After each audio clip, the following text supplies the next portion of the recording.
পৌষ সংক্রান্তির সময় কিন্তু আমাদের ঘরে ঘরে বিভিন্ন রকমের পিঠে হয়ে থাকে।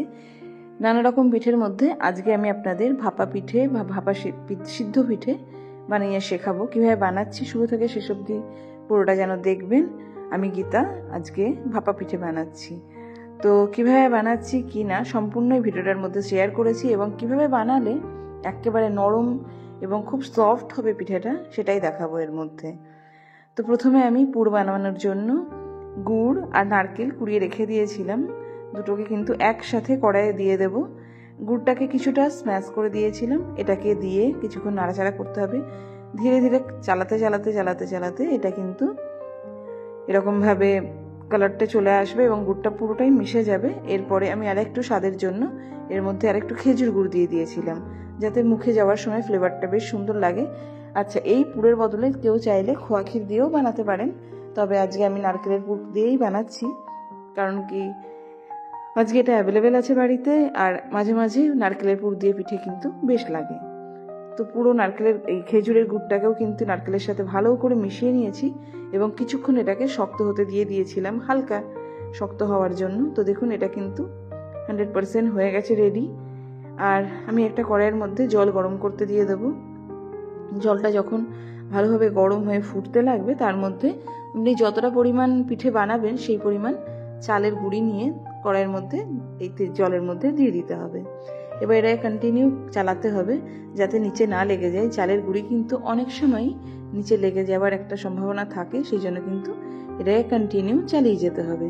তো চালিয়ে যেতে যেতে দেখুন এটা কিন্তু কিভাবে কেমন হয়েছে সেটা আমি হাতে নিয়ে দেখাচ্ছি।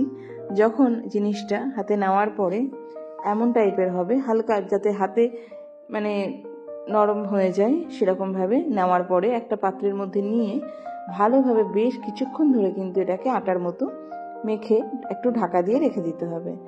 আর ওখানে আমি নারকেলের যে পুরটা সেটাকে কিন্তু ঠান্ডা হতে দিয়েছিলাম, তো সেটার লুকটা এরকম এসছে। এবারে ছোট ছোট ছোট ছোট করে গোল বানিয়ে তার মধ্যে আমি এই পুরটাকে কিন্তু ভরে দেব। তো পুরটা দেওয়ার পর ভালোভাবে মুখটাকে কিন্তু লক করতে হবে যাতে খুলে না যায়, কারণ কি দুধের এই মানে বেরিয়ে গেলে কিন্তু বাইরে কালারটা চলে আসবে, সেটা দেখতেও খুব একটা ভালো লাগে না। আবার যে পাত্রে আপনি ভাপ হতে দেবেন সেখানেও লেগে যেতে পারে, তো এমনভাবে লক করে নিতে হবে পুরো মুখগুলোকে। তো দেখুন এখানে কিন্তু বেশ অনেক কটা পিঠে আমি রেডি করে নিয়েছি। এবার এগুলোকে একটু ভিজে কাপড়ে দিয়ে ঢাকা দিয়ে রেখে দিতে হবে। আর পিঠেগুলো ভাপাতে দেবো যেহেতু, সেজন্য একটা বড় ডেকচির মধ্যে জল গরম করেছি এবং স্টিম হওয়ার জন্য একটু ফুটো ফুটো থালা নিয়েছি। এবার পিঠেগুলোকে আমি আস্তে আস্তে দিয়ে দিচ্ছি এটার ওপরে। এগুলো যদি একটার উপরে একটা লেগেও থাকে কোনো প্রবলেম নেই, ওঠানোর সময় আরামসে উঠে যাবে। আর একটা কথা বলতে ভুলে গেছি, আমি কিন্তু এই স্টিম হওয়ার যে ফুটো বাটিটা দিয়েছি এর মধ্যে কিন্তু আমি একটু ঘি বুলিয়ে নিয়েছিলাম। তো পিঠেটা দেখুন কিন্তু এবার মনে হচ্ছে 100% কুক হয়ে গেছে।